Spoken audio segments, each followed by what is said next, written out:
చిదంబరం ఎలా రావాలి, ఈ టెంపుల్ టూర్ విశేషాలు, స్టే ఇలాంటివన్నీ కావాలంటే కనుక నా ముందు వీడియో చూడండి. ఆ లింక్ అయితే కనుక డిస్క్రిప్షన్లో ఇచ్చాను. ఈ వీడియోలో అయితే కనుక నేను ఓన్లీ సలంగి పూజ గురించి మాత్రం చూపించిపోతూ ఉన్నాను. సో 5.5 hours ట్రావెల్ తర్వాత ఇప్పుడే చిదంబరంలో దిగామండి బస్సు. మేము ఉండే స్టే అయితే కనుక టెంపుల్ ఎగ్జాక్ట్గా ఆపోజిట్ అనమాట. సో పక్కనే ఒక 500 meters అయితే నడుచుకుంటూ వెళ్తూ ఉన్నాము. సో మేము తీసుకున్న రూమ్ అయితే కనుక ఇదండి గుడి, ఎగ్జాక్ట్గా గుడికి ముందే అనమాట, ఆరుద్ర రెసిడెన్సీ.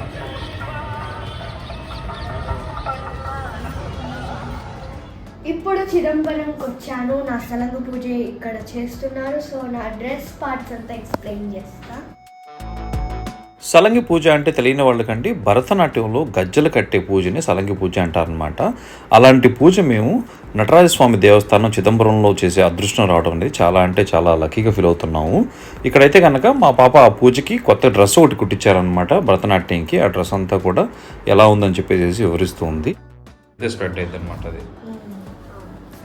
ఇది ఇక్కడ ఉండాలి, చిన్న ఫ్యాన్ అక్కడ ఉంటుంది. ఓకే, ఇది ఇది ప్యాంట్ అన్నమాట, ప్యాంట్ కింద వేసుకునేది. ఇంకా ఇది పళ్ళు. పళ్ళు అంటే పళ్ళు అంటే ఇలా వేసుకుంటాను. చూపించు. ఓకే, అలా వేసుకుని కట్టుకునేది. Very nice. ఇంకా ఆ తర్వాత డ్రెస్ రెడీ అయింది అంతే. డ్రెస్ రెడీ అయింది. Okay, right. ఆ రోజు మొత్తం మేము ఆల్మోస్ట్ హోటల్ రూమ్లోనే ఉన్నామండి. తనంతా కూడా వేయాల్సిన డాన్స్ అంతా రిహార్సల్ చేసుకుంటూ ఉంది. శ్రీ చిదంబరం నటరాజస్వామి ఆలయంలో రేపు భరతనాట్యం పూజ చేయబోతున్నావు. స్వామివారిని చూసావుగా, సూపర్ ఎక్సైటెడ్.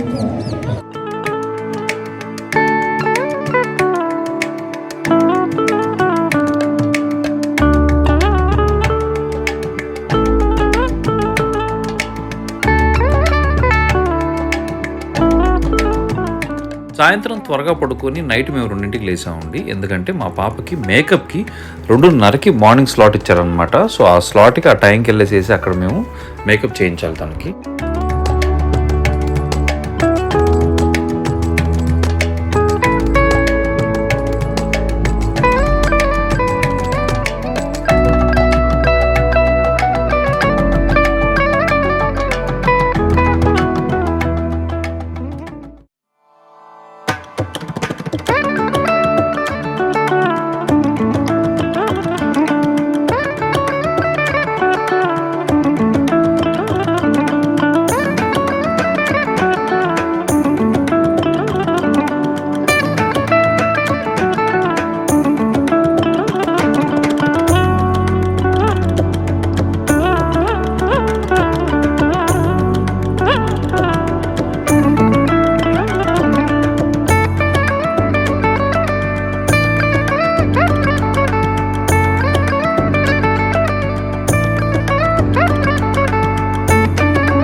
ఆలయ ప్రధాన అర్చకుల వారి చేతుల మీదుగా మా పాపకి ఆ సర్టిఫికేట్లు అవన్నీ అందించడం జరిగిందండి. మీలో కనుక ఎవరన్నా ఇలా అక్కడ చిదంబరంలో సలంగి పూజ కానీ ఎలా చేయాలి అని తెలుసుకోవాలనుకుంటే కనుక నన్ను కాంటాక్ట్ అవ్వండి.